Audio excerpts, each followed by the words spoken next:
Agustín Barbera.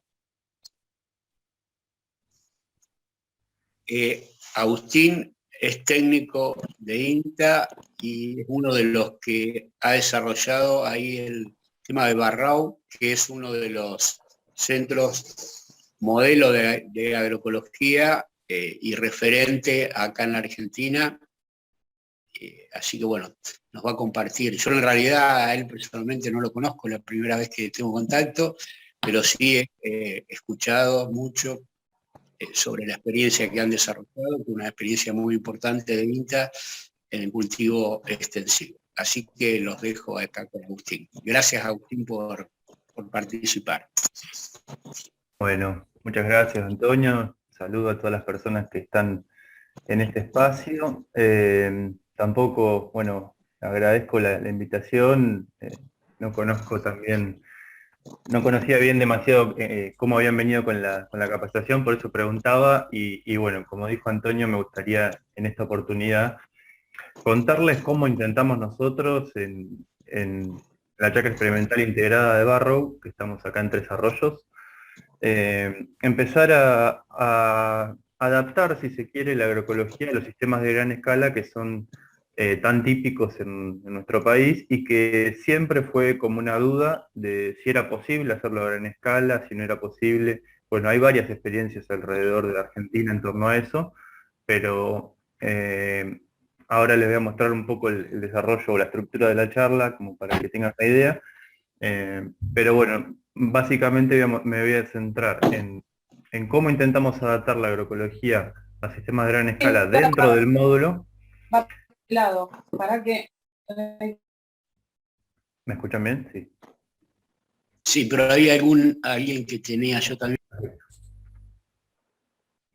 Entonces, ¿cómo tratamos de adaptar la agroecología a sistemas de gran escala, pero sobre todo pensándola en el sitio donde las íbamos a estar experimentando e investigando? Y a partir de eso tomamos una serie de resultados. El módulo este año va a cumplir 10 años, así que tenemos una serie de datos acumulados. Y después también le voy a contar cómo yo también, en mi rol de extensionista, porque estoy más participando en el sector de extensión, estoy vinculándome a muchos productores y algunas productoras que han empezado a avanzar en la transición agroecológica de sus campos, ¿no? Así que voy a tratar de orientar la charla en una hora, como me pidieron, en torno a esas dos grandes estructuras de la hora. Voy a empezar a compartir. Les pediría si por ahí pueden silenciar los micrófonos, porque no me escucho mucho ruido de fondo, disculpen. Y por supuesto, si tienen preguntas, si me quieren hacer algún comentario entre medio de la charla, siéntanse cómodos, cómodas, totalmente pueden interrumpirme, preguntarme, o bueno, no sé si tienen la disposición de hacer charla al final, pero no tendría ningún problema en que me interrumpan y me hagan algún comentario o pregunta. Bueno, como les dije, yo trabajo en la chacra experimental integrada Barrow, es una experimental de INTA, está ubicada acá en Tres Arroyos, y también es una chacra del Ministerio de Desarrollo Agrario de la provincia, de Buenos Aires. Entonces, hoy estoy acá yo, por pedido de Antonio, y contándoles un poco la experiencia, pero somos un equipo bastante más grande. Tenemos agrónomos, agrónomas, bióloga, licenciada en gestión ambiental, licenciada en geografía, socióloga, y entre todos tratamos de trabajar en pos de cómo aplicar la agroecología en diferentes sistemas, en todos los abordajes que tiene la agroecología, entre otras cosas, ¿no?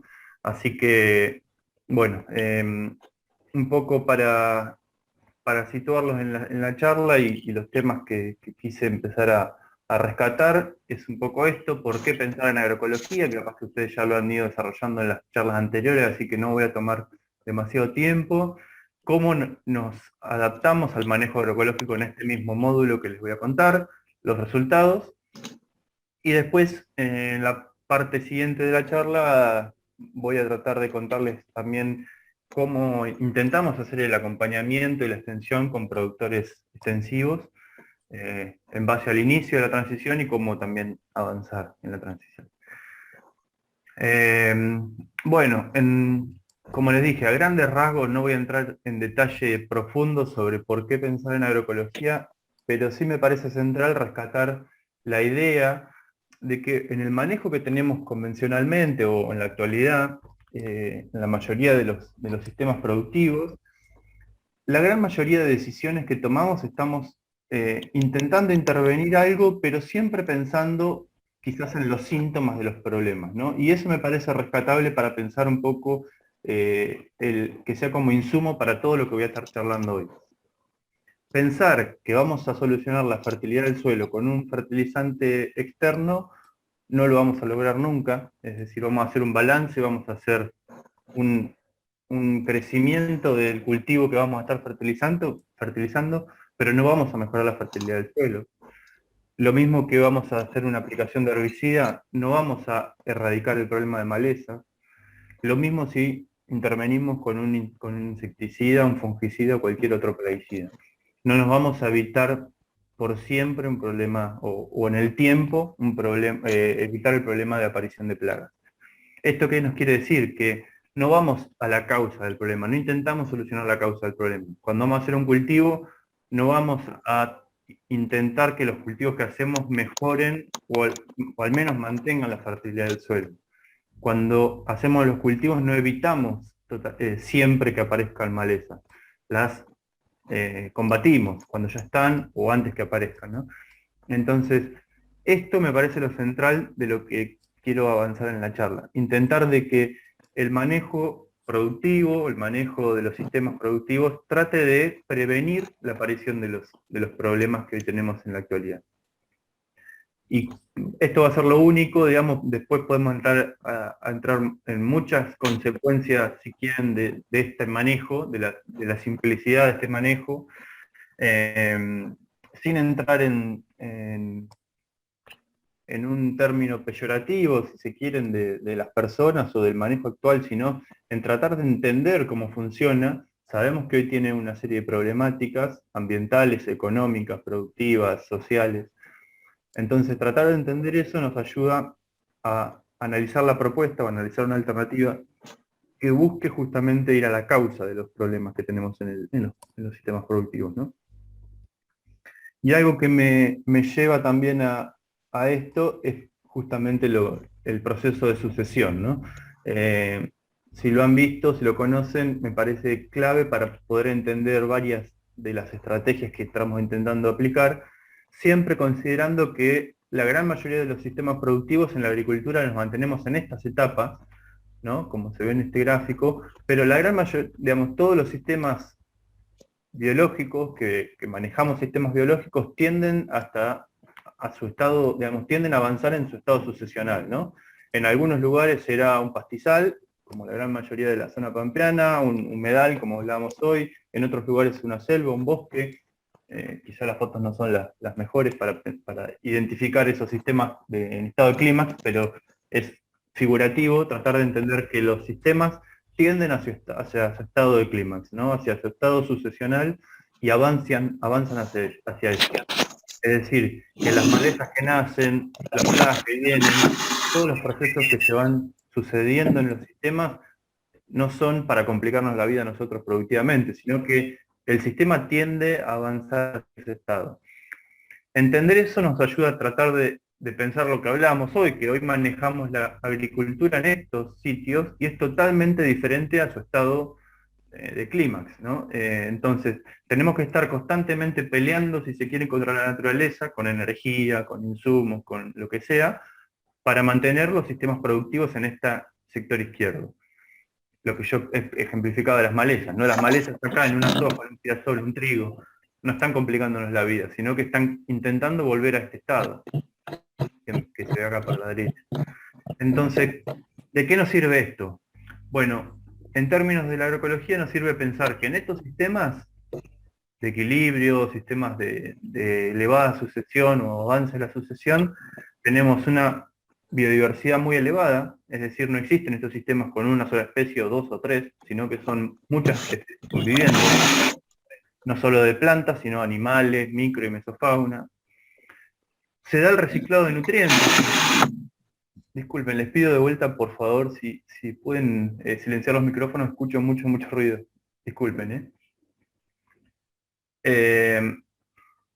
Hay un reciclado de nutrientes constante, ya sea por los herbívoros, por los materiales vegetales que se van muriendo y reciclando, pero el reciclado es in situ, digamos, ya sea, como lo dije, por diferentes vías. Se da una regulación biótica, es decir, en un sistema natural, en un sistema biológico, no existe el término de plaga, sino que la plaga la consideramos nosotros, y no es solo lo que la consideramos nosotros, sino que es una evidencia de la desregulación que tenemos, del desequilibrio que tenemos en esos sistemas. Las plagas suceden, sabrán ustedes, que es porque hay o demasiado alimento para que esa plaga aumente su población, y o porque no tiene su regulación biótica, no tiene su controlador biológico en el sitio. Entonces, ante esas dos situaciones, eleva la población los individuos de una población, de una especie, y sucede el término plaga. Pero en estos estados donde tenemos una elevada diversidad, tenemos una complejidad mucho más grande, no existen las plagas, ¿no? Ante cualquier incremento de alguna especie, el controlador biológico, el regulador biótico está conviviendo ahí, y ante el aumento de esa población, ellos también consideran, o ellos también, mejor dicho, evidencian que tienen más alimento y se van regulando. Hay una elevada resiliencia dado por todo esto, es decir, son mucho más resilientes estos sistemas que esto, en términos de cambio climático, en términos de mayores problemáticas ambientales también es considerable. Y quizás el problema, si queremos, que tenemos con estos sistemas es que, manejados de esta manera o entendidos de esta manera como sistemas biológicos puramente, y si suceden en el extremo todas estas cosas, posiblemente tengan una productividad cercana a cero, porque todo se recicla, está todo, tiende a ser cerrado, ¿no? Entonces, ¿qué pasa con el otro extremo de la agricultura que tenemos hoy? Quizás voy acá abajo, por acá para hacer el nexo con lo anterior, sí tenemos una elevadísima productividad, es decir, tenemos una salida de productos de estos sistemas muy elevada, pero lo estamos manejando con una biodiversidad muy simplificada, pensemos en la poca cantidad de especies que cultivamos, un desbalance de nutrientes enorme por toda esta salida también, y por justamente el ingreso de nutrientes se da de manera por fertilizantes mayormente, y necesitamos 2 o 3 nutrientes en los fertilizantes. Hay una regulación biótica muy grande por efecto del paisaje, es decir, estamos homogeneizando el paisaje mayormente con esta poca diversidad que cultivamos, y también porque todo ese paisaje cultivado lo manejamos con uso de insumos, es decir, también eliminamos mucha vegetación espontánea. Tenemos un elevado riesgo ambiental y, como dije hoy al principio, necesitamos mantener esto sí o sí con una presión energética desde afuera, porque si no lo hacemos, como dije, el sistema tiende a volver a su estado de equilibrio. Es decir, todo el tiempo estamos peleando en contra de la naturaleza. ¿De qué nos sirve esto? En mi entender, me parece que mucho de lo que intenta hacer la agroecología es entender cómo funcionan estos sistemas, estos procesos que se dan acá, intentando entender estos procesos, aplicarlos lo mejor posible a sistemas productivos que puedan tener una salida de productos, pero acompañando los procesos naturales, no yendo en contra, ¿no? Y me voy a tratar de desarrollar un poco en cómo lo llevamos prácticamente en el campo, ¿no? Perdón. Bueno, un poco lo que también, ya terminando la introducción, un poco lo que seguramente lo habrán visto, lo que confiere un poco a la idea de la agroecología es entender que estamos manejando sistemas biológicos, que por sí son sistemas complejos, muy complejos, y cuando se vuelven de grandes extensiones se vuelven aún más complejos, porque el límite de análisis es cada vez mayor. Y lo que caracteriza un sistema complejo para su funcionamiento, la teoría de sistemas, es que el éxito de ese sistema lo da la cantidad y la manera en que se interrelacionan todos estos componentes, ¿no? esto de acá adentro.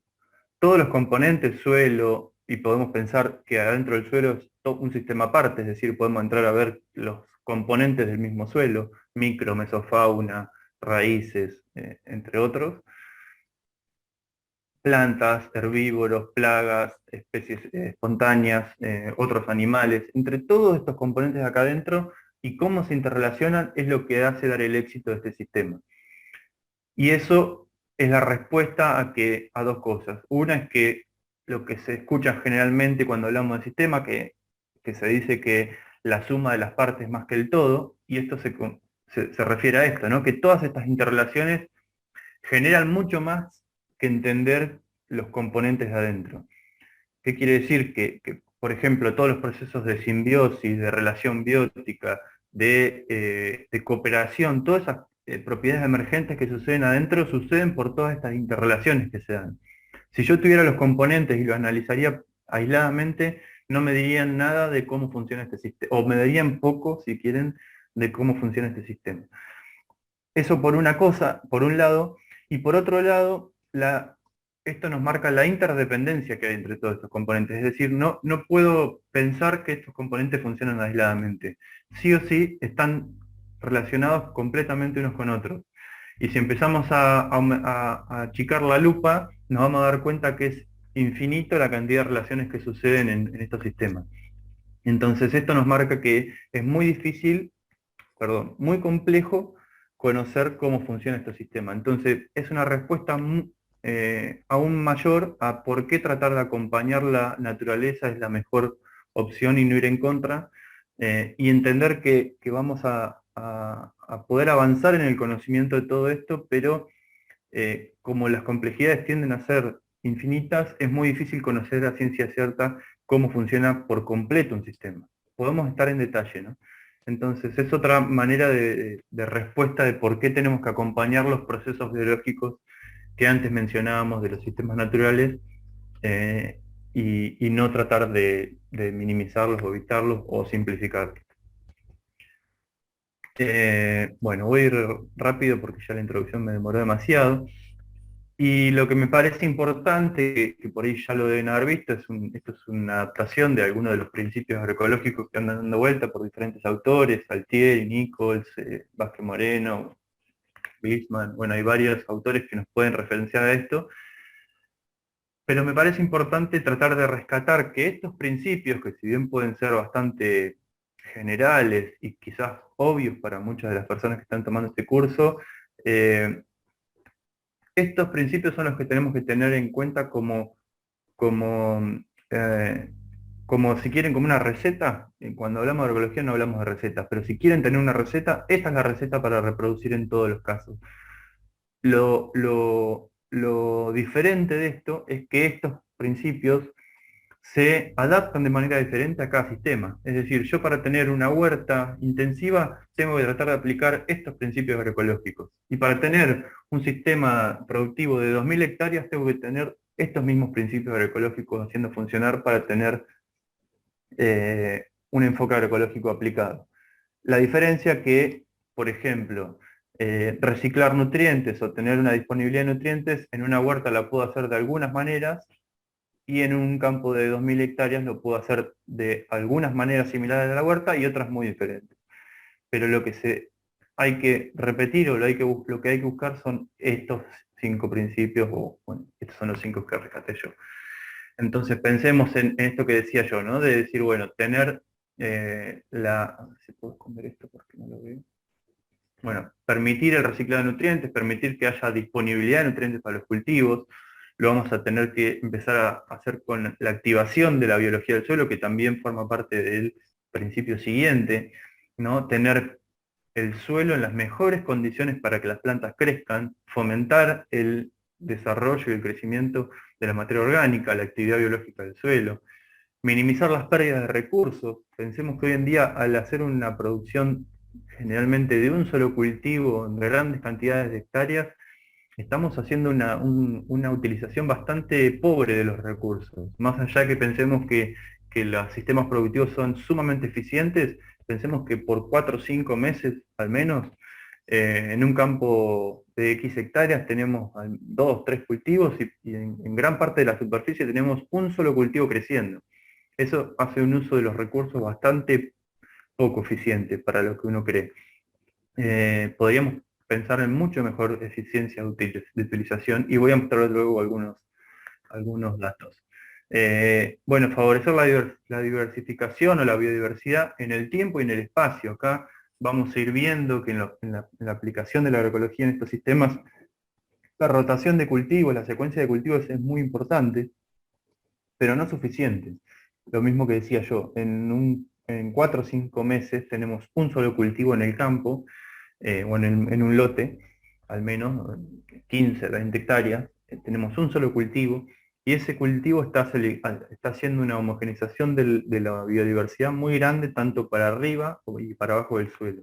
Entonces no es suficiente la rotación en el tiempo, también tenemos que pensar en mejorar o fomentar la biodiversidad en el mismo espacio, en el mismo tiempo. Y bueno, permitir y favorecer todas las interacciones que hablamos, todas las interacciones bióticas, simbióticas, todo lo que pueda hacer cooperar a los distintos componentes del sistema es prioritario. Y piensen ustedes también que muchos de estos principios se interrelacionan unos con otros. Es difícil a veces en una práctica diferenciar si esa práctica o esa estrategia aborda uno u otro principio. Muchas veces nos vamos a encontrar que abordan varios, y es lo que tenemos que buscar justamente. Pero todo el tiempo, en todas las intervenciones que hagamos, intentar que cada intervención, cada decisión productiva favorezca o aborde estos principios agroecológicos. Entonces, bueno, entrando ya más allá de la introducción, que me da un marco para hablar de varias de estas cosas, les comento que bueno, el desarrollo de la experiencia, sobre todo, se da en un módulo agroecológico que tiene 10 hectáreas, tiene 10 años cumplidos este año, y es comparado con un lote de manejo actual, en donde este lote lo maneja la cooperadora de la chacra experimental, donde nosotros no tomamos decisiones. Se hace un manejo bastante similar a lo que podría ser la zona, una rotación agrícola ganadera bastante básica, de verdeos y cultivos, en este lote al menos, ¿no? Y en este lote es donde nosotros en nuestro equipo estamos tomando decisiones y tomamos los datos obviamente de los dos lados y los hemos utilizado para ir analizando uno y otro sistema. Para contextualizarlos en este lugar y en este caso, y esto también va a ser la causa de muchas estrategias o cultivos que fuimos tomando la decisión de hacer, en este suelo que tenemos, en donde nos manejamos, en los dos ambientes, tenemos un suelo con una poca profundidad, digamos, de suelo, por una capa de tosca, carbonato de calcio. Son suelos que tienen una profundidad entre los 40 a 60 centímetros, así que también la acumulación de agua y el desarrollo de raíces puede verse limitado por esto. Entonces también muchas de las decisiones que tomamos van en base a esto. Y esto es para contextualizarlo de todo lo que vamos a ver.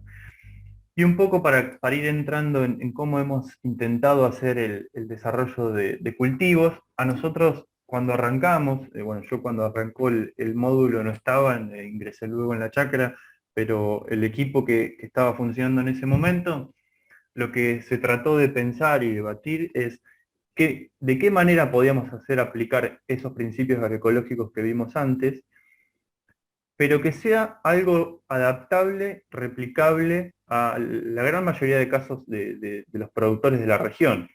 Es decir, nosotros podíamos pensar en aumentar la biodiversidad poniendo árboles y haciendo una producción agroflorestal, si quiere. Pero eso posiblemente iba a ser replicable en muy pocos productores de la región. Quizás en términos ecológicos hubiera sido bueno, o bueno, hay diferencias también entre los biólogos si es bueno poner árboles en la zona pampeana, que no teníamos la gran mayoría de los árboles, al menos en esta zona, un poquito más al sur por ahí había algo del monte, pero más allá de entrar en detalle no. Lo que queríamos hacer era tratar de aplicar los principios agroecológicos que mencionamos hoy, pero que eso lo puede hacer el productor con su maquinaria, con las semillas que está acostumbrado a utilizar, con las especies que está acostumbrado a utilizar, y que todo eso pueda ser fácilmente replicable y adaptable por los productores. Entonces, lo que primero empezamos a hacer es tratar de avanzar en fomentar más biodiversidad. Por la derecha ustedes van a tener el lote, la secuencia de cultivos que hace el manejo de la cooperadora, y a la izquierda fueron todos los cultivos que fuimos pensando nosotros dentro de este manejo. Entonces, la rotación básica de la cooperadora es la realización de una avena como verdeo, va a soja, mayormente todos los años, y a trigo. Es una rotación bastante sencilla y es bastante referencial o bastante general a lo que es la región nuestra, ¿no? Que es una zona bastante triguera, pero los cultivos de verano y la soja han avanzado mucho, sobre todo en los últimos años. Entonces, esta rotación básica nosotros la tendríamos que tratar de comparar con la aplicación, como les dije, de aplicar los principios agroecológicos a estos sistemas, pero que sea comparable también con esto, porque nosotros quizás en términos ecológicos podríamos haber pensado hacer una pastura de 10 años o más, o de 5, o una pastura perenne que busquemos perennizar constantemente tratando de asemejar el pastizal natural que teníamos. Pero esa estabilidad que le iba a dar al módulo agroecológico va a ser poco comparable, si queremos en términos productivos y demás, con lo que iba a ser el sistema agrícola que íbamos a comparar de la cooperadora. Entonces tratamos de aplicar los principios agroecológicos a la secuencia de cultivos que podíamos comparar de mejor manera. Entonces pensemos aquí que teníamos una avena en la cooperadora. Bueno, nosotros lo que hicimos fue incorporar vicia a esa avena, hicimos una avena con vicia, tratando de pensar en el ciclado de nutrientes, en la fijación biológica de la vicia, y empezamos así a aumentar la biodiversidad de los cultivos haciendo policultivos, ¿no? Entonces, en vez de una soja, nosotros optamos por hacer un sorgo con soja.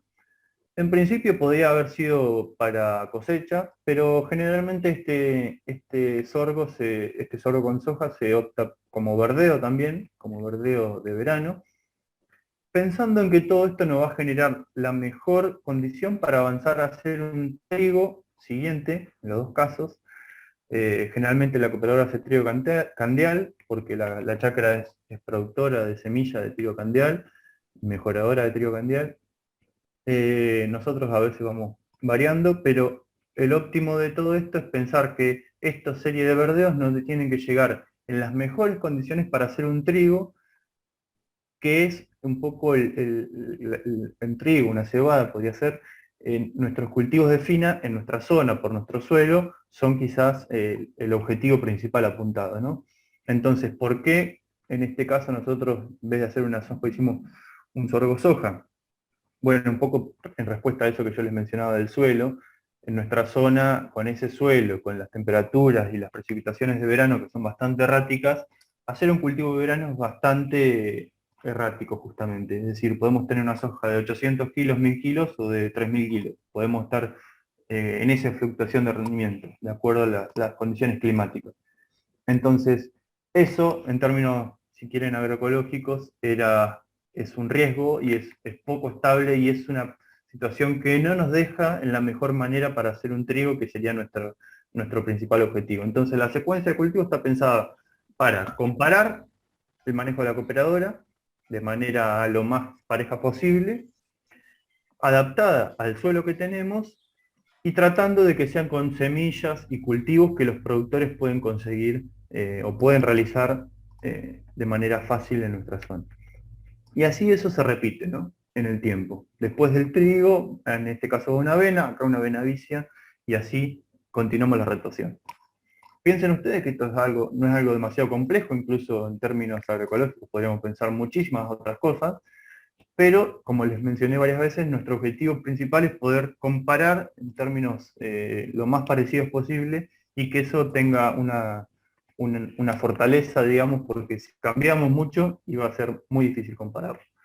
Entonces, ¿qué rescatamos de acá? Bueno, nosotros en este lote que les mostraba antes de comenzar el módulo agroecológico era todo el mismo lote. Es decir, nosotros tomamos esta parte y la cooperadora siguió haciendo el manejo acá, pero antes de arrancar era todo el mismo lote. Se hacía el mismo manejo en ese lote. Entonces, cuando arrancamos, nuestro principal foco era empezar a tener leguminosas asociadas, porque en ese momento trabajaba una chica que sabía mucho y trabajaba en biología del suelo y en análisis de la biología del suelo, y nos mencionaba que lo principal para empezar a fortalecer la biología del suelo era tratar de minimizar o disminuir o no usar los fertilizantes nitrogenados, ¿no? Porque eran lo que más impacto nos hacían en la biología del suelo. No solo porque inhiben el proceso de fijación y porque tener gran solubilidad de nutrientes ahí adentro, inhibían todo ese pasaje de la materia orgánica también a términos solubles, sino por el cambio de pH tan brusco que se da en el suelo y cómo impacta eso en la microbiología del suelo. Entonces nuestro principal foco en ese momento era empezar a asociar leguminosas y que las leguminosas empiecen a fijar y a darnos el nitrógeno y todos los otros nutrientes que nuestros cultivos iban a empezar a necesitar.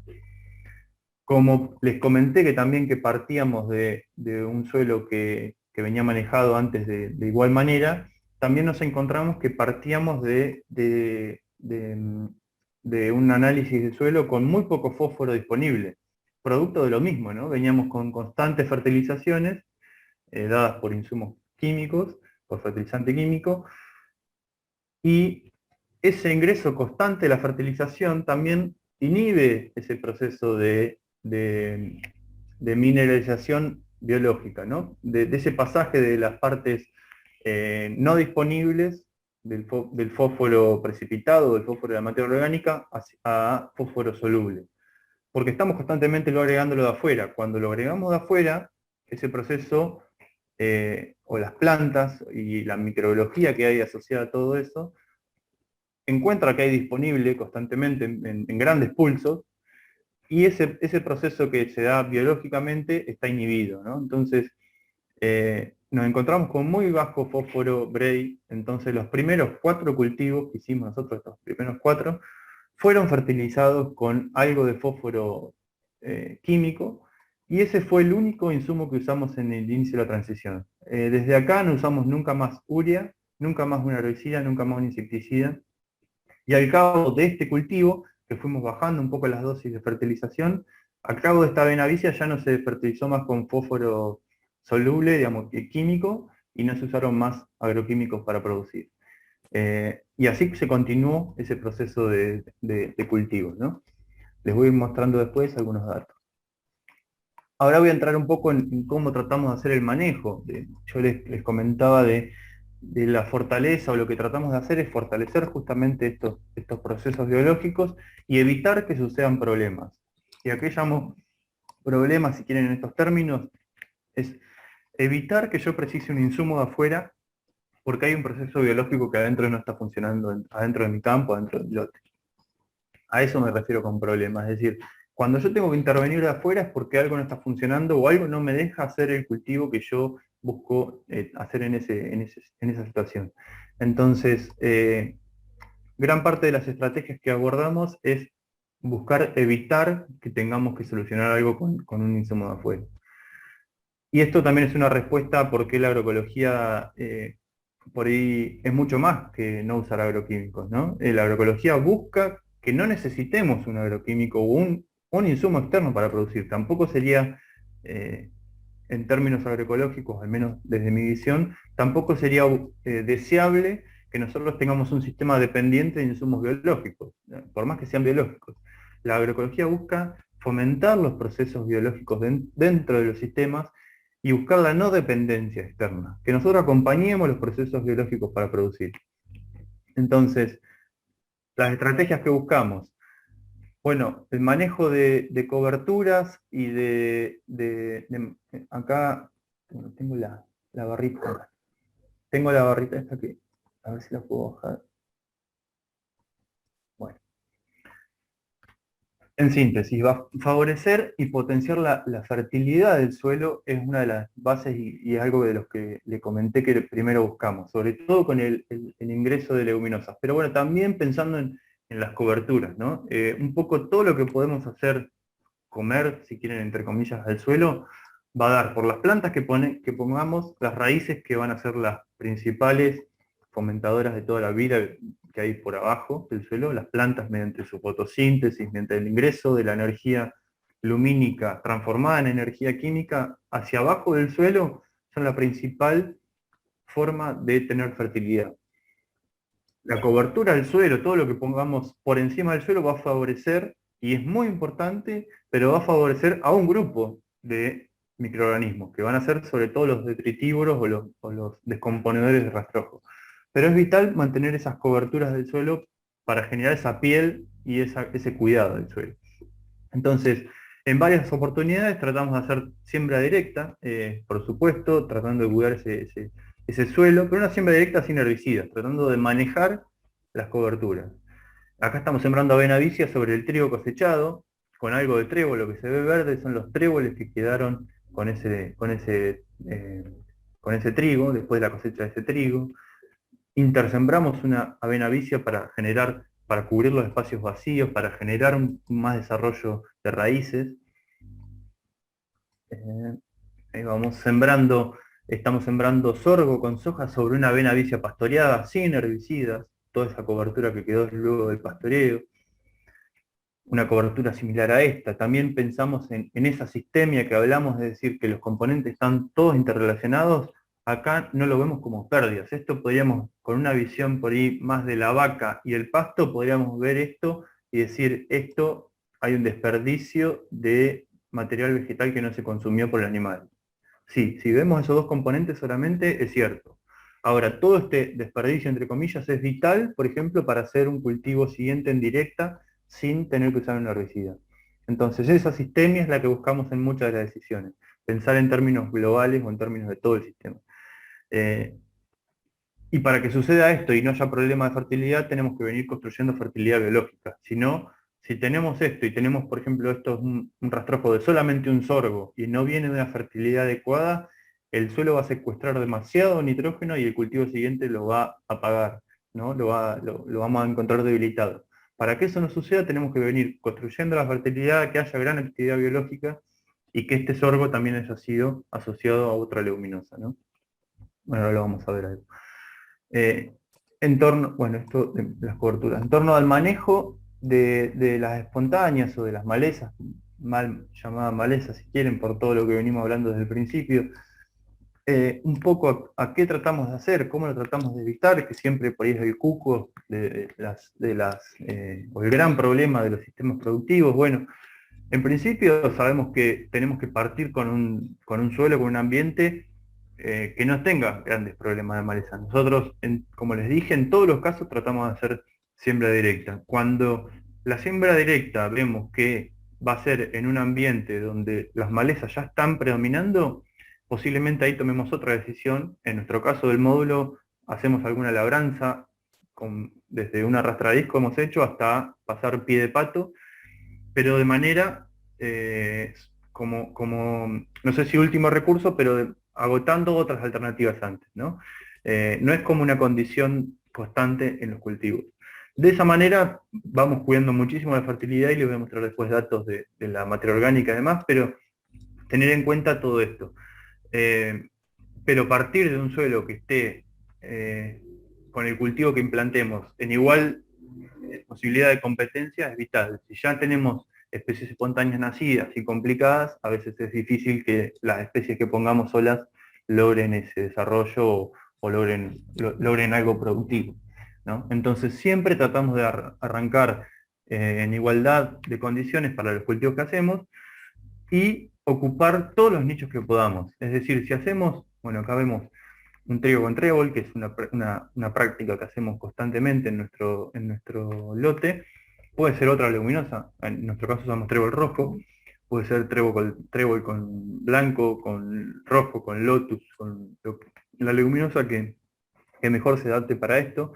En nuestro caso lo sembramos junto, en la misma operación de maquinaria. El trébol queda muy en el estado basal, fíjense, el trigo ya está encañado y el trébol queda ahí abajo, en donde cubre todo ese entresurco que nosotros, si no tuviéramos el trébol, tendríamos el lugar para que cualquier otra maleza nazca.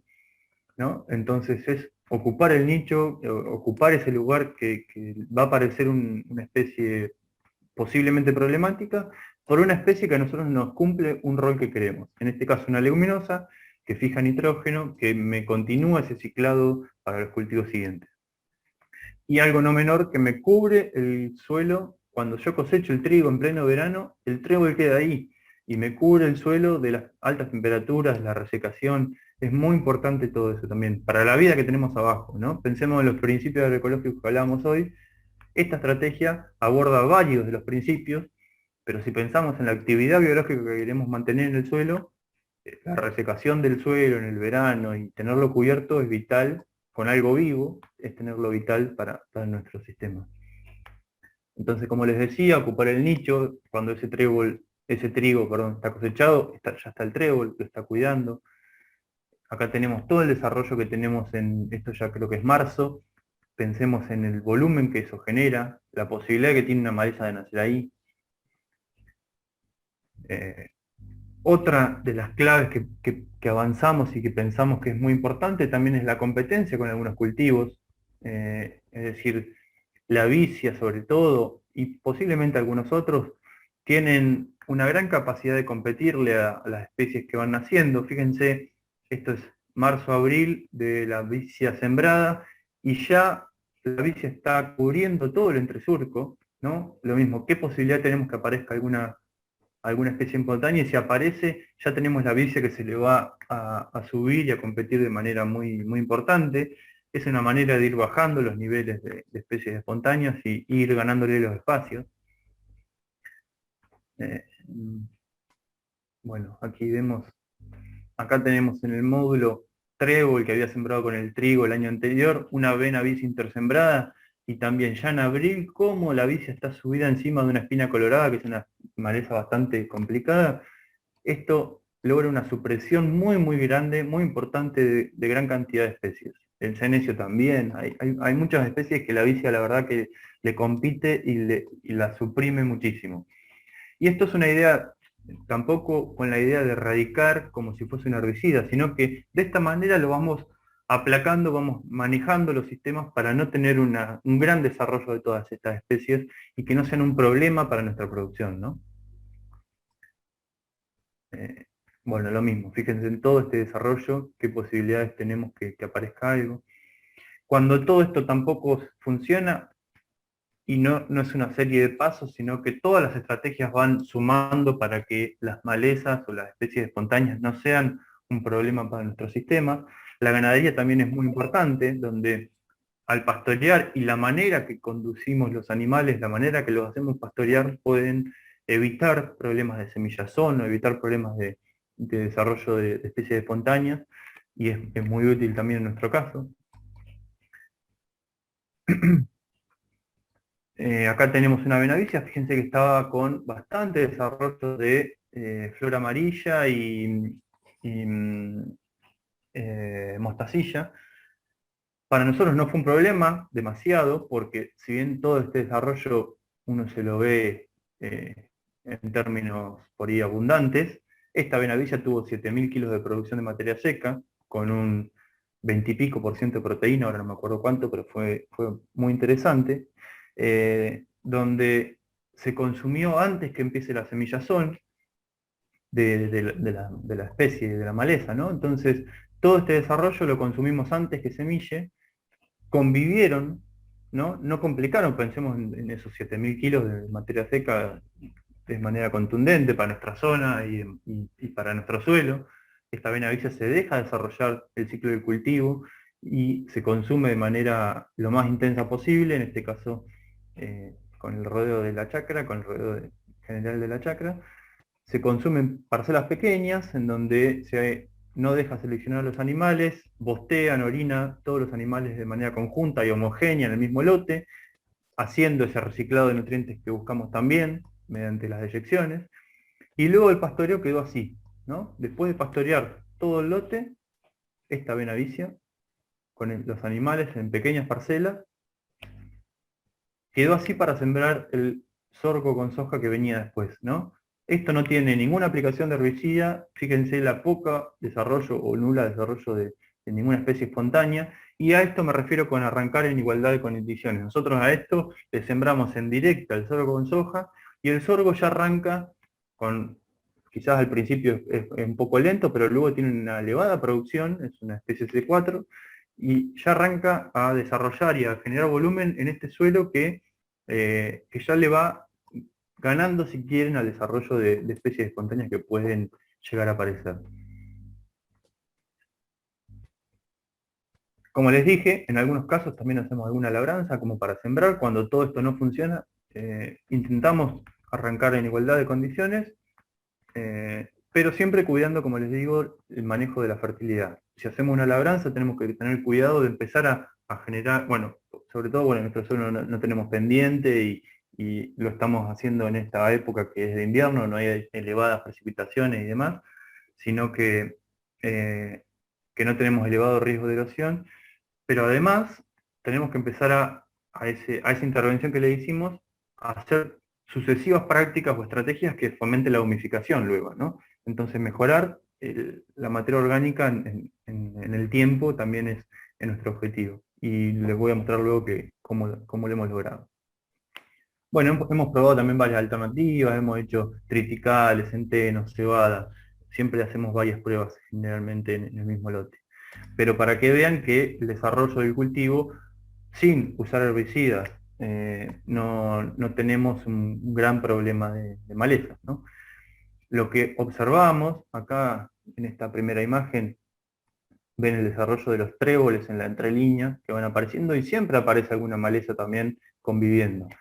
Cuando tenemos estos desarrollos que nacen en el mismo momento, sobre todo malezas no tan complicadas, pero cuando nace en el mismo momento y cuando no está el suelo fertilizado con fertilizantes solubles, notamos que las malezas quedan conviviendo con los cultivos y quedan incluso en el estrato basal. Es como que el cultivo les gana al desarrollo de la maleza, ¿no? Diferente a lo que vemos en los sistemas convencionales. A mí me toca estar haciendo extensión en muchos campos que están en transición y tienen una parte agroecológica, otra parte que van manejando convencionalmente, y vemos notablemente como las malezas, cuando están en un suelo dado por fertilidad química, que no tenemos una elevada actividad biológica y demás, las malezas son muy complicadas para los cultivos. Están mucho mejor preparadas para competir. Pero cuando vemos que sembramos con una fertilidad dada biológicamente por la materia orgánica, por la actividad biológica, y las malezas nacen en convivencia con los cultivos que pusimos, los cultivos tienen un rápido crecimiento generalmente porque son anuales, y le terminan ganando la maleza en los primeros estadios. Y vemos que, como veíamos en ese trébol con el trío, con el trébol en el estrato basal, a encañazón, a cosecha, como ven acá, vemos que hay malezas, ¿sí? Bueno, justamente acá, por ejemplo, hay un cardo, algunos se ven, pero en el estrato basal podemos ver que hay alguna maleza, pero quedan abajo. Es decir, el cultivo le termina ganando la maleza. Y eso lo vemos reiteradamente en los planteos agroecológicos.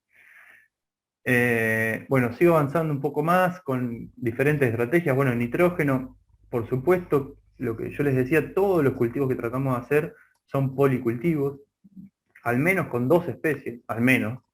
Podríamos pensar en muchas más, en este caso siempre fueron 2 para hacer algo fácil para los productores, pero en muchas experiencias de los campos estamos pensando en muchas más especies. Y siempre una leguminosa asociada, ¿no? Siempre la leguminosa que me va a fijar el nitrógeno para entrar al nitrógeno en el suelo mediante una vía biológica, y que el nitrógeno nunca sea deficiente para los cultivos, y que eso me vaya manteniendo un ciclado constante para los cultivos siguientes, ¿no? Ustedes saben que cuando la fijación biológica sucede, la mayoría de ese nitrógeno que entra al sistema se va a dar recién cuando tenemos el cultivo siguiente, ¿no? Cuando se va descomponiendo y va esa planta entregando el nitrógeno. Entonces, constantemente tenemos que pensar que lo que hacemos hoy va a ser para los cultivos siguientes. Entonces, constantemente estamos agregando leguminosas al sistema. Pueden ser cualquiera. Estos son los ejemplos que hemos utilizado nosotros, pero tienen que pensar que esas especies convivan bien, que no sean un problema, que no compitan, que generen esa fijación biológica de manera óptima para los cultivos siguientes. ¿Qué hacemos con el fósforo, que es algo más difícil que el nitrógeno porque no tenemos algo que nos los traiga biológicamente y no está en el aire.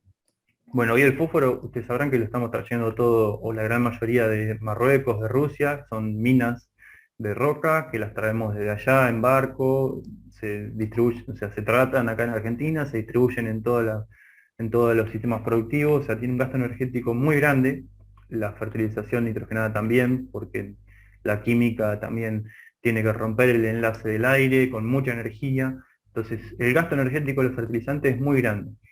¿Qué hacemos con el fósforo, que no es tan fácilmente reemplazable? Bueno, en principio es que todo esto que nosotros estamos haciendo fomente la biodisponibilidad del fósforo que tenemos en el suelo. Nosotros hemos medido en varios campos que tenemos acceso y el fósforo total del suelo que estamos manejando y en los primeros estratos, no estamos pensando en fósforos por ahí que está a los 60, 80, 1 metro de profundidad, que con especies perennes podríamos reciclarlo, ¿no? Podríamos llevarlo para arriba y reciclarlo.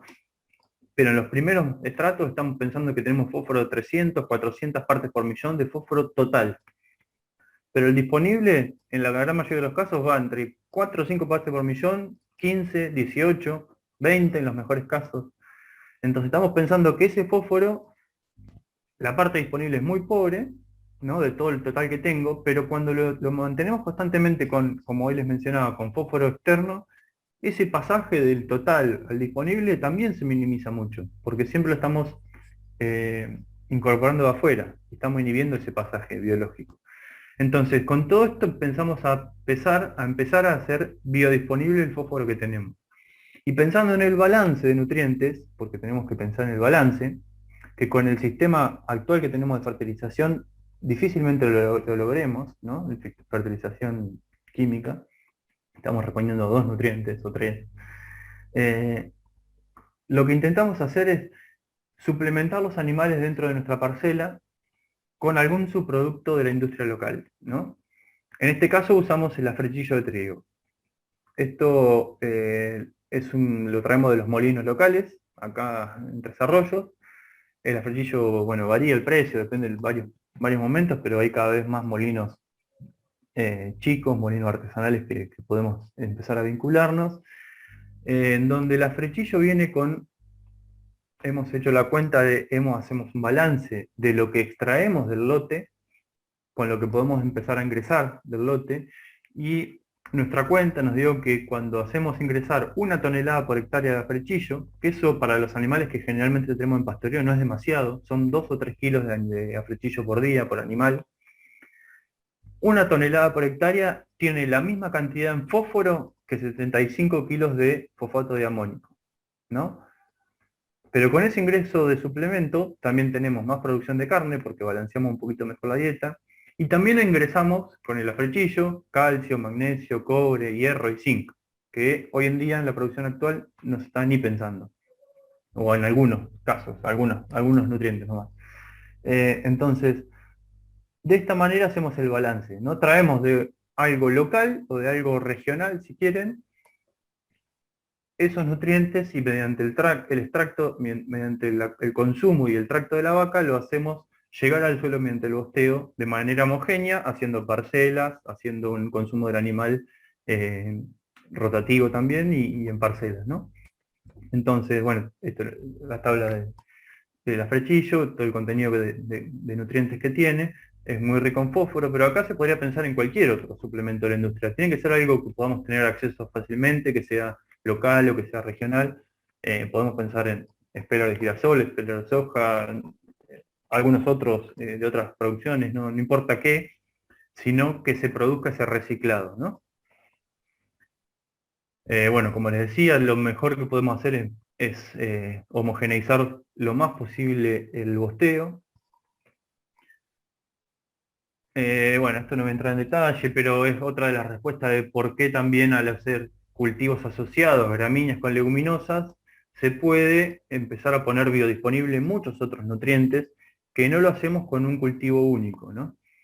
Con una leguminosa sola o con una gramínea sola podemos generar un impacto en la biología del suelo, sobre todo también con la leguminosa, pero cuando están asociadas, imitamos lo más posible a lo que sucede en un sistema natural, como hoy veníamos hablando, ¿no? En un sistema natural siempre tenemos una asociación y siempre hay distintos grupos funcionales funcionando justamente.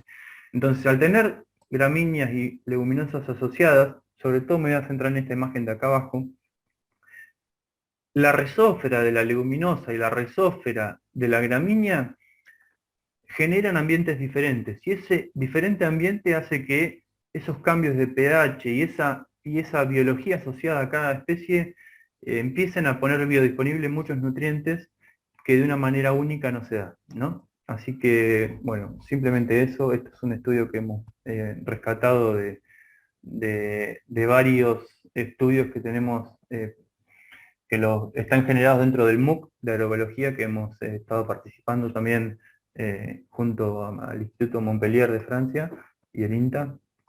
Bueno, esto es una parte también de algunas investigaciones que han generado ellos. Otra cosa importantísima, si pensamos en el reciclado, es que las bostas, que las deyecciones animales se transformen. Entonces nuestros animales intentamos de que no sean, no manejamos el rodeo en general, el rodeo de la chacra, pero sobre todo en los campos que estamos trabajando, los animales no intentamos que sean aplicados con antiparasitarios derivados de la ivermectina, porque tiene una alta residualidad y las bostas se quedan momificadas y no aparecen estos insectos, los escarabajos estercoleros. Si hay una elevada cantidad de parásitos, se opta por usar algún otro antiparasitario, pero lo ideal es prevenir, ¿no? Como venimos diciendo siempre, prevenir que aparezcan parásitos. Estamos haciendo varias alternativas, no voy a entrar en detalle ahora, pero cuestiones de manejo básicas. Y sobre todo pensar en esto, que esto suceda, ¿no? Pensemos que estos escarabajos hacen una galería hacia abajo, en una semana no podemos encontrar más la bosta de ya cómo se transforma. Entonces, es muy importante que suceda todo esto si pensamos en el reciclado de nutrientes. Que la fauna coprófaga, que es la que va a modificar y a transformar las bostas y las eyecciones, esté funcionando con elevada actividad. Bueno, ¿ves? Pasa esto, ¿no? De esto tenemos esto. Acá hay una que todavía no habían transformado, esta que tenía, no sé, 4 o 5 días, si no mal recuerdo, ya estaba desaparecida. Bueno, las galerías que generan estos escarabajos, cómo llevan la bosta para profundidad, podemos pensar en 15-20 centímetros que pueden tener esas galerías. Ya entrando en otra cuestión, la cuestión regulatoria, la cuestión de plagas, nunca hemos tenido que usar un insecticida o un plaguicida. Intentamos que en los bordes del lote haya estos sitios como corredores. A veces están, ahora vamos a tratar de hacerlo permanentes. Estamos con la posibilidad también de poner algún arbolito, algún árbol nativo, pero generalmente con fauna, con flora espontánea, dejamos 1 o 2 metros o una pasada de sembradora sin sembrar, y que esto sea un refugio de biodiversidad, y nunca hemos tenido un problema de plagas en los cultivos. Y un poco la respuesta de todo eso es que también dentro del lote, si bien tenemos producción y tratamos de evitar que aparezcan gran cantidad de especies espontáneas, estoy repasado de hora me parece, ¿no? Pero bueno, voy a ir muy rápido. Tenemos convivencia con especies espontáneas, ¿no? Que nos van a guarecer toda la fauna controladora. Tenemos estudios de nuestra compañera Natalia Carrasco que en esto es uno de los muestreos que hace, pero en todos los muestreos que hace constantemente, se encuentra que en el lote actual de producción tenemos siempre plagas, hay algunos polinizadores, detritívoros, controladores naturales, y en el lote agroecológico también nos encontramos con esa serie de fauna. Tenemos plagas, por supuesto, están conviviendo, pero tenemos una elevada cantidad de polinizadores, que muchos de ellos son parasitoides, y tenemos una gran cantidad de controladores naturales. ¿No? Mucha cantidad de controladores naturales. Entonces, esto nos habla del equilibrio y de por qué nunca tuvimos que usar un insecticida para controlar una plaga, porque no la tuvimos, ¿no? Voy a ir más rápido, disculpen porque estoy repasado de horario. Como les dije, tratamos de comparar, hacemos la comparación de todos los años, de todas las producciones, en donde Lo que más fácilmente es comparable es cuando los dos lotes tienen trigo, ¿no? Es difícil comparar cuando hacemos un sorgo con soja de carne con una soja para grano, pero sí podemos compararla en términos también económicos, como lo vamos a ver después. En definitiva, yo les decía que hasta este cultivo de Navicia, lo único que usamos fue algo de ingreso de fósforo como fertilizante y después no usamos ningún más. Hicimos en el primer trigo, me olvidé de contarles, una prueba de medio lote con un herbicida, pensando que el lote todavía no estaba estabilizado, que queríamos probar a ver qué pasaba, y en ese mismo lote, con esa prueba del primer herbicida, el trigo rindió lo mismo en los dos lugares, y, digamos, no era estadísticamente significativa la diferencia. Entonces ya a partir de este cultivo no hicimos ningún más otro ingreso de insumo. Hasta este 2013 de la Benavicia con algo de fósforo. Después se suspendió el fósforo como fertilizante, se hizo una prueba en este trigo con un herbicida, después no tuvo más ingresos de ningún otro insumo químico, ni biológico, ¿no? También digamos, el suplemento a los animales con la ferchilla, ¿no? Y como pueden ver, posiblemente en el primero teníamos una diferencia de rendimiento, fíjense, de 3.600, 2.900 kilos. Esto es algo general para lo que es nuestro suelo, y digamos, en esta zona, en este suelo, es un rendimiento promedio. Y ya el segundo trigo tuvimos el mismo rendimiento. En un año que fue muy, muy seco, que los rendimientos se cayeron muchísimo, fue ahí, similar, un poquito más, pero similar. Este año, que fue el primer año que también tuvimos bueno, ahora les voy a contar, este año tuvimos el primer año que fue un ataque de roya en el trigo, que fue por un error nuestro. Generalmente en todos los años hacemos mezcla de variedades de trigo, es decir, no sembramos un solo trigo, sino que mezclamos 2 o 3 variedades del mismo ciclo, buscando aumentar la biodiversidad para las plagas, sobre todo, y enfermedades, sabiendo que el trigo lo asociamos con un trébol, que el trébol queda en estados basales, generalmente entonces para arriba del lote, el lote es trigo, generalmente el trébol queda muy basalmente, entonces si viene alguna enfermedad, alguna mancha, alguna roya, es difícil evitar con esa biodiversidad la propagación. Entonces, generalmente hacemos mezcla de variedades. Y este año, no sé qué nos pasó, que pudimos sembrar solamente el trigo meteoro, y ese trigo ya a partir del año 2017, 2018, tuvo grandes problemas en la región de ataque de roya, y este año se nos enfermó por esa baja de rendimiento, ¿no? Pero bueno, después les voy a mostrar la parte económica también, y bueno, el último año también que tuve. Perdón, acá tenemos los resultados económicos, año por año, cultivo a cultivo, y lo que me gustaría rescatar de todo esto es que desde el primer año, nosotros en la inclusión del planteo agroecológico, desde el primer año no se perdió plata, es decir, el avance en la transición agroecológica no es un costo que tenemos que afrontar y que bueno, tenemos que perder plata y esperar un par de años para hacer una ganancia, no, sino que incluso el primer año la vena de la cooperadora dio pérdida, porque también fue un año bastante seco, pero nuestra avena ya tenía un poco más de calidad, tenía digamos, el forraje rindió más, y si bien el ingreso no fue demasiado, al menos no se perdió. Y como para rescatar, me parece que esto es lo que habla de la estabilidad que buscamos siempre con la agroecología, es que todas las situaciones de márgenes brutos negativos fueron en el manejo convencional, es decir, perdón, yo no les comenté que a la izquierda en cada año está el manejo agroecológico y a la derecha el manejo convencional, comparado cada año. Lo verde es el margen bruto, los rojos son los costos, ¿no? El azul es el ingreso. Todas las experiencias de margen bruto negativo fueron en el manejo convencional, y todas fueron años de mucha seca, y la cantidad de costo que tenía ese manejo por la necesidad de insumos que tuvo, y el año que no lo pagó en términos de productividad, dio un margen bruto negativo. El manejo agroecológico, al bajar muchísimo los costos, y obviamente los rendimientos de año seca bajaron igual, fíjense, este año la soja en el manejo convencional no nació. No llovió desde noviembre hasta enero en Tres Arroyos. Y no llovía y la soja no nació. Tampoco se buscó resembrar porque no llovía, no había humedad. Entonces ese año la soja se perdió. Esto es lo que pasó realmente, ¿no? Y nosotros sembramos sorgo con soja. En este caso, nació solo el sorgo y muy pobre recién cuando llovió en enero. Pero bueno, el bajo costo que tuvimos y la poca carne que pudimos sacar de eso, tuvo un margen bruto considerable, ¿no? Porque los costos son muy bajos. Y pasa lo mismo en cada situación de ingreso negativo o de margen bruto negativo, ¿no? Fíjense los trigos y fíjense este último trigo que les mencioné, que tuvimos el ataque de roya, que fue un error nuestro y que tuvimos mucho menor rendimiento que el manejo actual.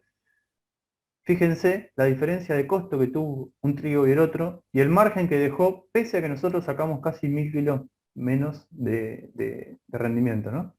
Acá se ve muy chiquitito el margen del manejo convencional, apenas cambió la plata, y nosotros, pese a esa baja de rendimiento, tuvimos un margen bruto considerable. Eso habla de la robustez y de la estabilidad que se busca con la agroecología también, ¿no? En términos acumulados, podemos pensar esto, lo que veníamos hablando, que los rendimientos acumulados, el ingreso que generaron los rendimientos que tuvimos, fue similar. No produjimos más ni producimos menos, en términos globales. Pero sí producimos a mucho menor costo, la mitad. Por ende, en el término acumulado de todos los años, el margen bruto acumulado es mayor para el manejo agroecológico, porque no producimos menos, en términos globales, ¿no? Bueno, voy a ir avanzando un poco más, disculpen la demora, si tengo algunos minutitos más. Esto, comparamos siempre todos los trigos, estos son todas las veces que se hizo trigo y habla un poco de lo mismo. En términos promedio, son 100 kilos de diferencia, que no es despreciable. Esto fue los rendimientos del último año, miren. En términos productivos son 3.500 kilos contra 3.600, es similar, pero el costo asociado a los insumos necesarios es mucho menor. Por lo tanto, el margen bruto global o promedio es mucho mayor para el planteo agroecológico. Que esto es algo muy importante para los productores porque los productores viven con un elevadísimo costo y un riesgo muy alto. En términos de energía, solamente les voy a mostrar que tenemos los datos y que un sistema tiende a necesitar cada vez más energía y el nuestro tiende a necesitar cada vez menos. Y en la eficiencia energética, que es lo importante, más allá que estamos produciendo por ahí un poco más de carne, porque tenemos 2 verdeos y un cultivo, y el otro lote tiene 2 cultivos y un verdeo, la carne es más ineficiente, si quieren, energéticamente, pero en términos globales nuestra agricultura es mucho más eficiente por los menos insumos que precisamos. Ahora me toca a mí. Esto Hay alguien que globalmente- tiene el Hay un micrófono micrófono. abierto. Por favor, cierre. Sí, Hola. Antonio, tengo 10, 15 minutitos más, ¿sí? ¿Puede ser? Sí. Voy a redondear en 5 o 7, así nos queda un Dale. poquito más. Dale, gracias. Dale, perfecto. Sí. Entonces, lo que más quiero terminar por ahí de contarles es que, bueno, también tenemos datos de suelo, hemos hecho manejo de agricultura de precisión para tener los datos lo más robustos posible y hemos medido ambos lotes y en donde esto fue en conjunto con profesionales del INTA Balcarce que nos ayudaron a hacer toda esta medición. Luego, si no me equivoco, fueron acá 5 años, porque esto fueron en el 2016, se publicó en el 2017, encontramos que el manejo agroecológico en todos los ambientes tiene menor densidad aparente, o sea, por lo tanto, mucha mayor porosidad, y en los primeros centímetros, en los primeros 15 centímetros, que es el mayor desarrollo, como tenemos cultivos anuales, tenemos el mayor desarrollo en esos lugares. Si tuviéramos cultivos perennes podríamos profundizar mucho más este aumento de la materia orgánica, pero tenemos un incremento de la materia orgánica sumamente considerable, siendo que este lote era el mismo lote en el 2010, ¿no? Era el mismo lote que se empezó a manejar diferente. Y esto, quizás en el lote convencional bajó un poquitito, digamos, cuando arrancamos con el lote estaba ahí 5 partes por millón la materia orgánica, en los primeros 20 centímetros. Puede haber bajado un poquito en el transcurso del tiempo, o sustentarse más o menos, pero lo que es importante es pensar que con el manejo productivo, más allá de ser igualmente productivo, de que pueda ser incluso mejor económicamente para los productores, podemos empezar a generar materia orgánica dentro del suelo. con estos planteos, pensando en cómo funciona la fertilidad y en cómo podemos abordarla con las estrategias productivas, ¿no? Y acá tenemos lo que se ve acá, digamos, y es algo re normal que vemos en el campo. Acá estaban los lotes en barbecho, uno y otro, para empezar a hacer sembrados, y nos encontramos con esto en cada lote. Y esto es algo muy normal, no sé cómo lo ven ustedes, si tienen posibilidad de recorrer los campos o ver situaciones. Esto es muy normal. Nos encontramos con campos de 20 años de siembra directa continua, de campos que han sido trabajados, de campos que tienen agricultura pura, agricultura y ganadería, pero en todos encontramos síntomas de compactación. Por todo esto que venimos hablando, por la deficiente actividad biológica, por tener cultivos únicos, por tener mayormente cultivos anuales. Entonces, fíjense cómo está un lote y otro. ¿Qué es esto, no? La materia orgánica que evidenciamos acá. Entonces, bueno, también tenemos mediciones de actividad biológica, enzimas, no voy a entrar en detalle, se los puedo pasar. Y para comentarles, ya terminando, no les voy a contar por ahí más en detalle no voy a llegar a contarles cómo hacemos la transición o cómo trabajamos con los productores, pero sí contarles que estamos trabajando con muchos productores de la región, que están agrupados en algunos grupos, que se está avanzando de manera interesante, son productores, son productores que varían desde las 200, 300 hectáreas a 2000 hectáreas, dentro de ese esquema hay muchos universos, cada situación se toma de manera particular, y están avanzando de manera gradual y en algunos casos bastante avanzada en la transición agroecológica con desarrollos, la verdad, que muy interesantes. Bueno, no quiero demorarme más, que sepan que esto está pasando y que estamos acompañando a muchos de ellos. Por ahí, si quieren entrar con las preguntas o ir sabiendo un poco más, por supuesto que les puedo contar después. Creería que eso es lo más importante que me gustaría rescatar, porque yo a todo lo otro lo conté. Así que, bueno, en resumen, un poco todas estas cuestiones son las que tratamos de rescatar. Siempre aumentar la diversidad, con todas estas maneras, policultivos o asociaciones de cultivos, siempre una gramínea y una leguminosa al menos asociada. Eso es lo que nos va a hacer ayudar a mejorar la fertilidad. Estamos avanzando en corredores biológicos y conectando áreas naturales, manejando y conviviendo con espontáneas, es decir, en un pequeño número, incluso a veces son deseables, algunas, ¿no? Y tratar de no evitar que semillen y que sean un problema, rediseñando y configurando rotaciones, pensando en el suelo, en todo ese reciclado, la cobertura que puede tener, la diversidad de raíces, estimular el enfoque sistémico también en los productores, muy importante. Estamos trabajando en armar sistemas de los productores y empezar a ver de qué manera los podemos empezar a acompañar haciendo un rediseño y a pensar entre todos ese rediseño. Siempre trabajamos de manera conjunta entre todos, bajo cambio rural o bajo dinámicas similares. Para nosotros es muy importante pensar que no la podemos hacer de a uno a la transición, sino en grupo, incluso interinstitucionalmente y con otras organizaciones. Bajar los costos es muy importante en términos económicos. Esto tiene que ser rentable para los productores, tiene que ser una mejora. Hoy en día los productores están muy agotados económicamente y con mucho riesgo. Entonces, pensar en la agroecología también como una manera de estabilidad económica, de menor riesgo, es muy importante. Y bueno, esto que decía, ¿no? La construcción colectiva es sumamente importante para nosotros y no hay una sola manera de hacerlo. Así que bueno, esto sería en conjunto todo. Bueno, les dejo mi contacto también para la gente que me quiera escribir y por supuesto les puedo dejar si quieren la presentación para entrar más en detalle en el tiempo después. Así que bueno, Antonio, ya lo Te terminé. agradecemos.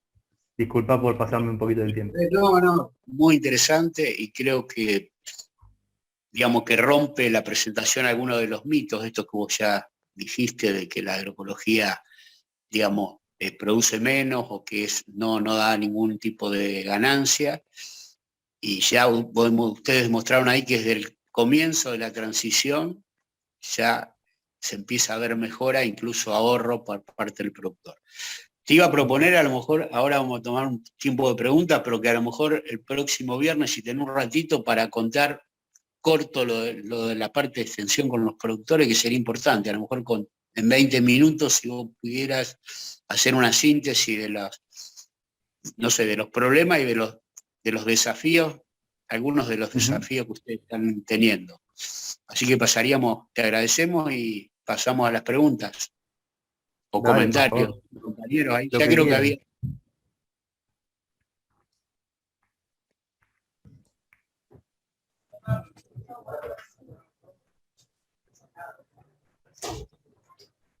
¿Quién rompe el hielo? A ver. También si no están de acuerdo con algo que dije, por supuesto lo pueden comentar, ¿eh? Agustín, en el chat Ramiro comenta que en mi cercano Santiago del Estero vio la experiencia de cultivo cobertura vicia centeno con excelente rendimiento, cultivo posterior.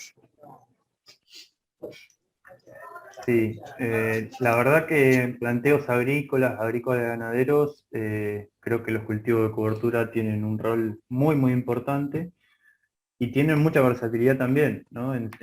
Cuando hay hacienda, cuando hay ganadería, pueden cumplir el rol también de verdeo y cultivo de cobertura. Hay que pensar muy bien cómo lo manejamos, cómo los terminamos.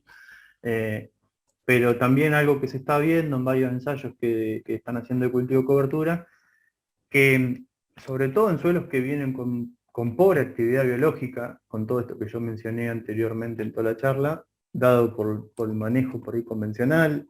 Y yo con todo esto no busco hacer una crítica profunda, si quieren, a las personas o al manejo convencional en sí, sino tratar de entender y evidenciar realmente que hoy los sistemas productivos que tenemos tienen una actividad biológica, el suelo que manejamos tiene una actividad biológica muy pobre para lo que podríamos tener.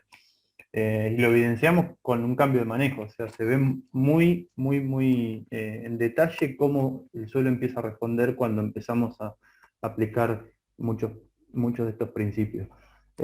Y cuando eso sucede, bueno, cuando tenemos un suelo bastante pobre en términos de actividad biológica, los cultivos de cobertura son vitales por ahí para no cambiar demasiado el manejo a corto plazo y mejorar un poco, en vez de tener un barbecho larguísimo, tener un cultivo de cobertura. Y no solo impacta en el cultivo posterior, sino en el sucesivo también, ¿no? Se están viendo muchos resultados en el segundo cultivo también, es decir, tiene una residualidad muy importante ese impacto dentro del suelo. Quizás eso se empieza a diluir cuando todos los cultivos empiezan a tener esa combinación, ¿no?, que estoy hablando.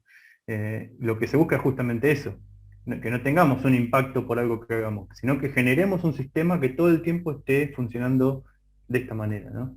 Que no hagamos una mejora y volvamos para atrás y tengamos que hacer otra mejora y volvamos para atrás, sino que todos los cultivos me aporten a manejar un suelo en las mejores condiciones. Gracias por la apreciación, muy, muy bueno. No sé si hay otras preguntas o comentarios. Hola, buen día. Yo quería hacer una consulta. Sí, Adelante. no veo quién me habla. Ignacio, del Linaje de la oficina de San Pedro. Hola, Bueno, Ignacio, ¿cómo va? bien, bien. Muy buena la presentación. Bueno, no, más que nada era consultarte con el tema de los transgénicos, el no uso de transgénicos. Entiendo en parte, ¿no?, el motivo, pero, por ejemplo, no sé, el trigo este HB4 que tanto está hoy en día en boca de todos, que es un trigo, ¿no?, que bueno, es resistente a sequía y a la vez, bueno, es tolerante a un herbicida.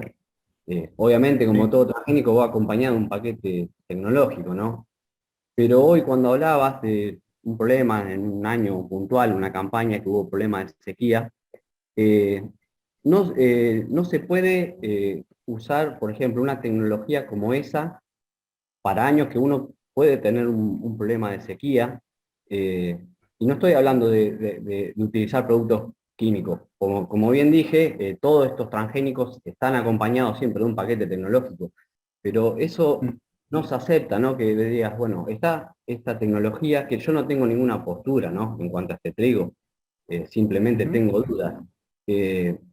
que vos no, por el solo hecho de no aceptar un cultivo transgénico, por ahí pierdas una posibilidad, ¿no? De perder la posibilidad de ante alguna adversidad climática, como es una sequía, no poder implementarlo. Quizás se me ocurre que la respuesta es, porque vos lo has dicho, es siempre imitar un poco la naturaleza, y un evento, un material de esto en la naturaleza no existe. A la vez es un trigo que tiene un gen de otra planta, tampoco es de laboratorio.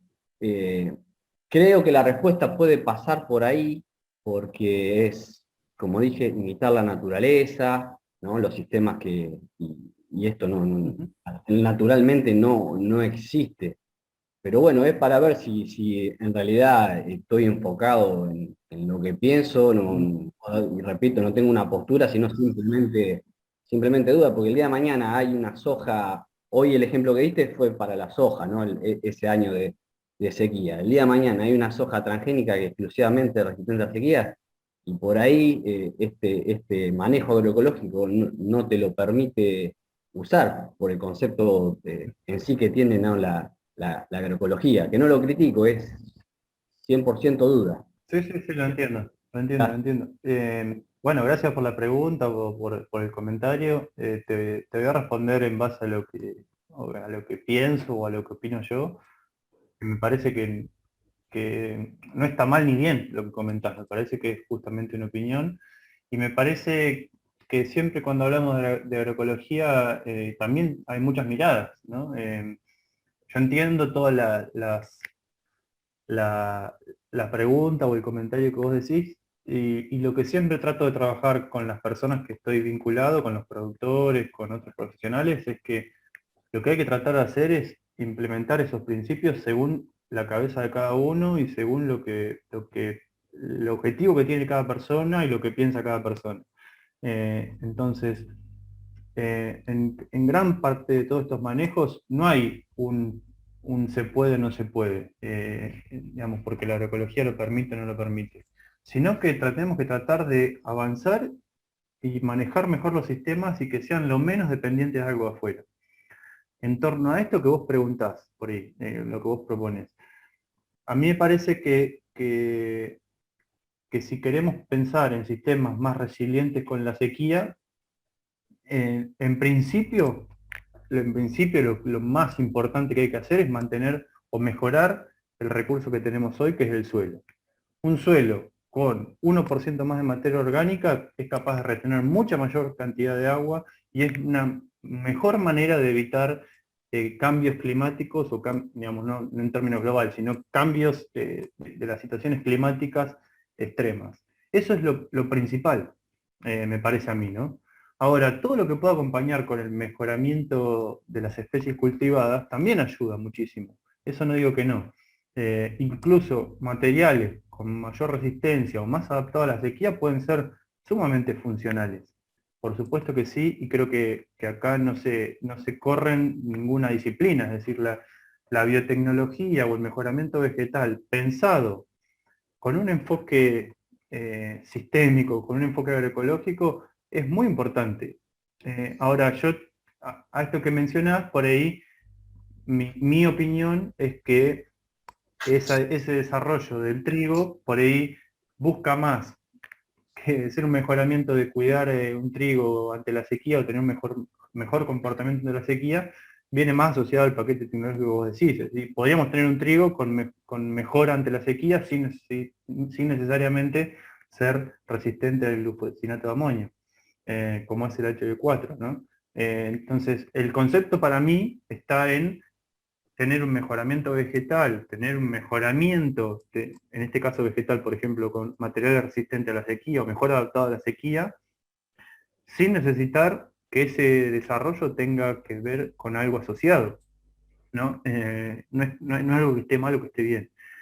Y más importante aún, me parece que es importante mejorar los recursos que tenemos, como te decía.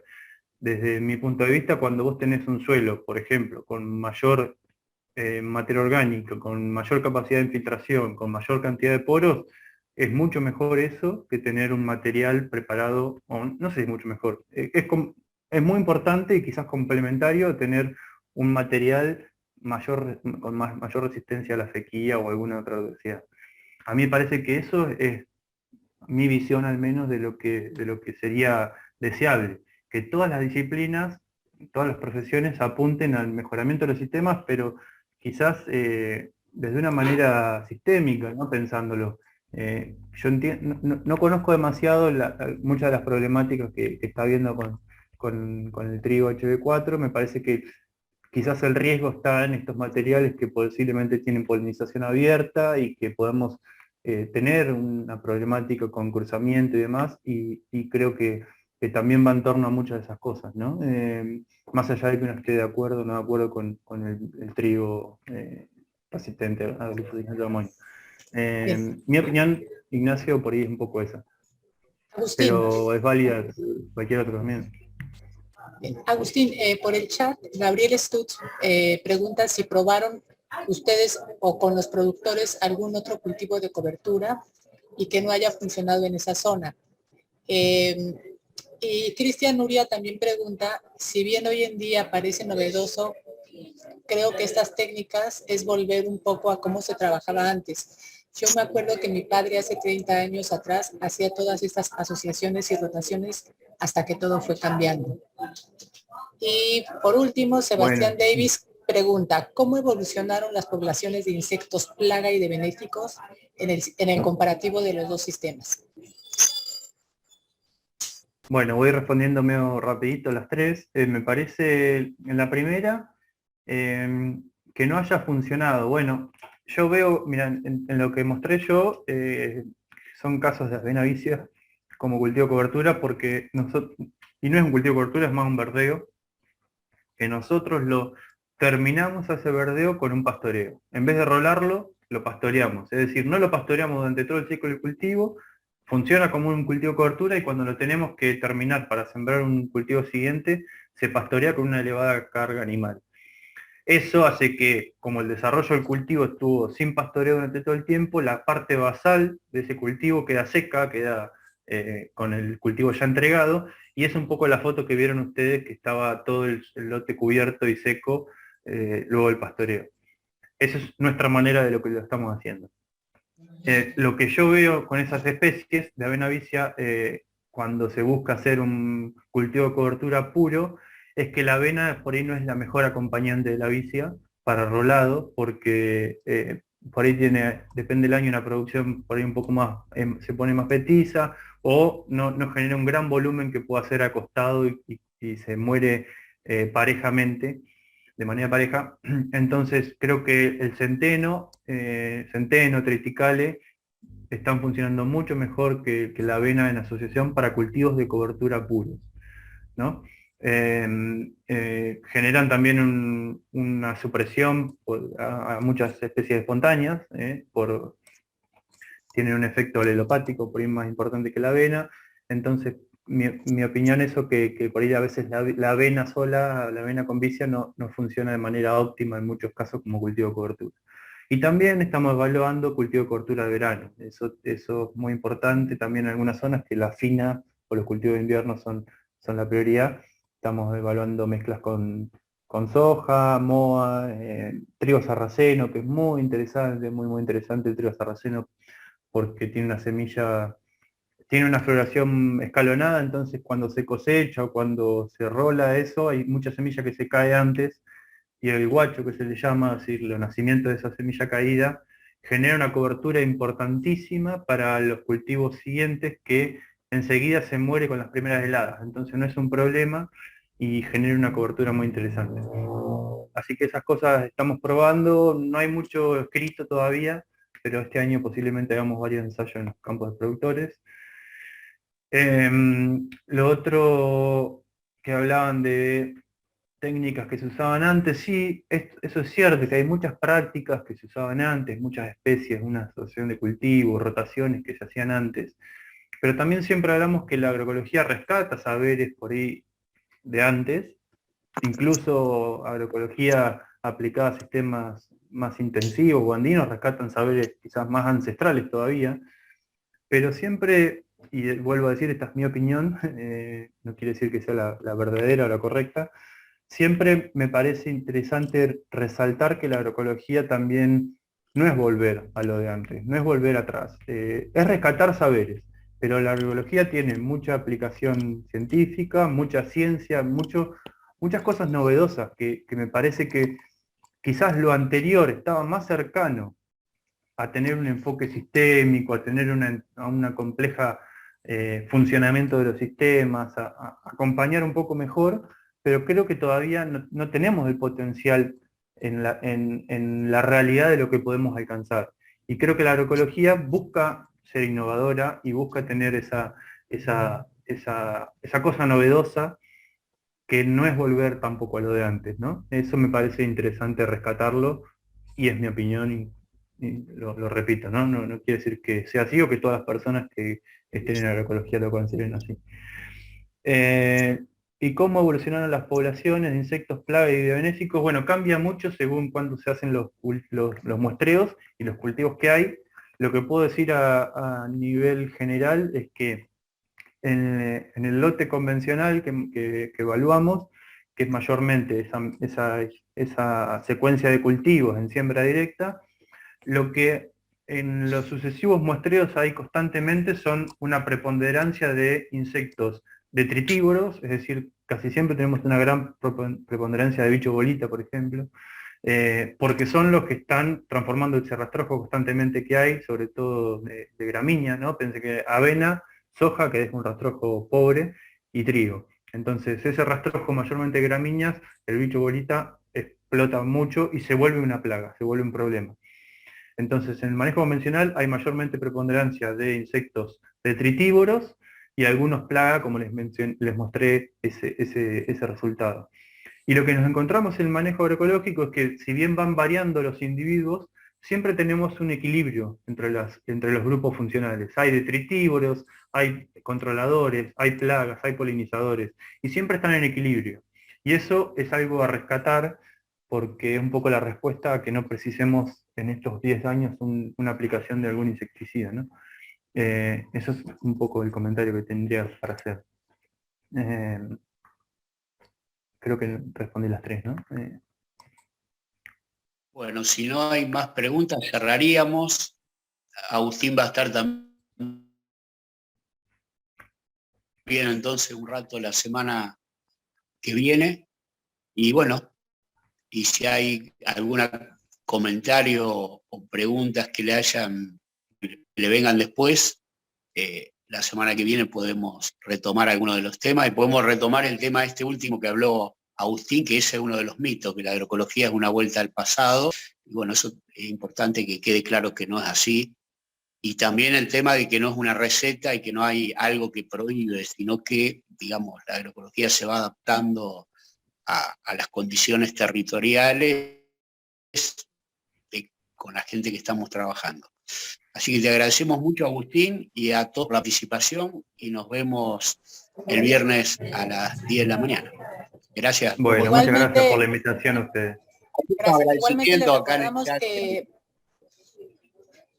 Sí, Antonio, Agustín y a todos los participantes, igualmente les recordamos que la presentación que hoy nos mostró Agustín va a estar disponible también en el curso para que la puedan revisar con más calma después. Y bueno, nuevamente les repito, está el foro de consulta por si quieren también por ahí ir dejando aquellas consultas o comentarios que Antonio y Agustín los verán con oportunidad. Gracias y buenas tardes. Bueno, gracias. Muchas gracias y nos estamos viendo. Chao. Gracias. Hasta luego, gracias. Chao, gracias.